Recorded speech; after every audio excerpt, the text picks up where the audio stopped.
What are your preferred Canadian servers for customer info storage? So every CRM that's available to you today that is in Canada, we're not going to name names. You can do the research on your own. You just got to inquire with them about where they host their servers and their data. Yeah. It's all going to be in Canada. So you can just ask that question, roll the dice, choose a CRM that's going to work for you. Actually, that Excel spreadsheet thing, I think there's an option with the stuff in the cloud with Office 365 that you can actually tell Microsoft you want your data on a Canadian server. That's a very important point. Yes. Yeah. I've done that. You should be doing that as well. Like Microsoft does give you the option because they recognize different countries have different compliance standards. When you create your database, do you do both an Outlook contact and the spreadsheet? Yes. Yes. You're creating that contact card so that you can pick up your phone and boom, you've got their data. It's there right away. Any recommendations? We want to secure our name as a domain. So it was talked about before. Always go with a big name. I've gone with GoDaddy as well. Register a domain. Please, for the love of God, don't be out there handing out business cards that say sexybunny69@gmail.com. Yes, yes. I pulled the examples out of the slides to tighten everything up, but I have some crazy examples of emails it's not of actual brokers. Yeah. Actual brokers.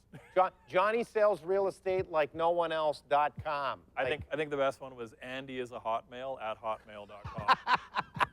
and his name wasn't actually Andy. So good. Somebody said with a lot of question marks, are these actually on your phone, these contact cards? Well, nothing's in your phone anymore, right? I mean, who has anything in their phone? I mean, everything is backed up into the cloud.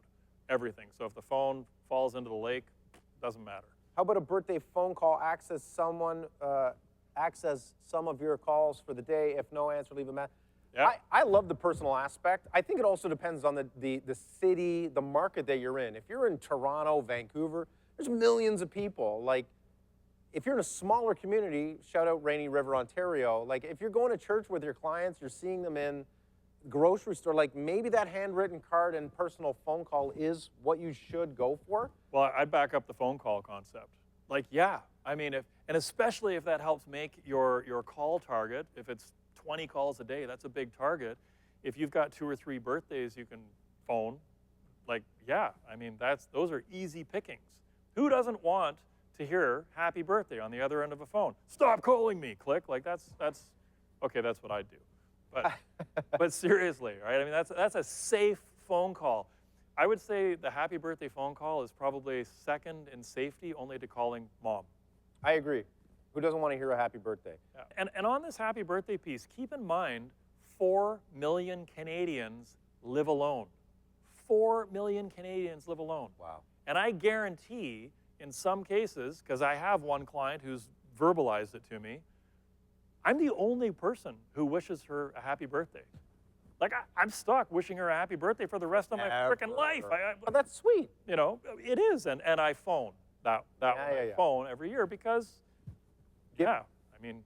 How did you track all of your call activity and the response in the beginning?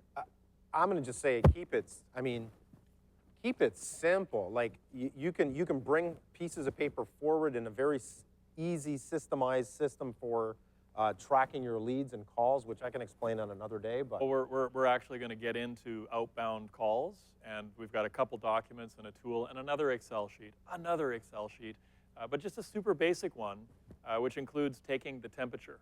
So you color code the box, green, yellow, red. A good addition to a birthday email is a short video wishing them.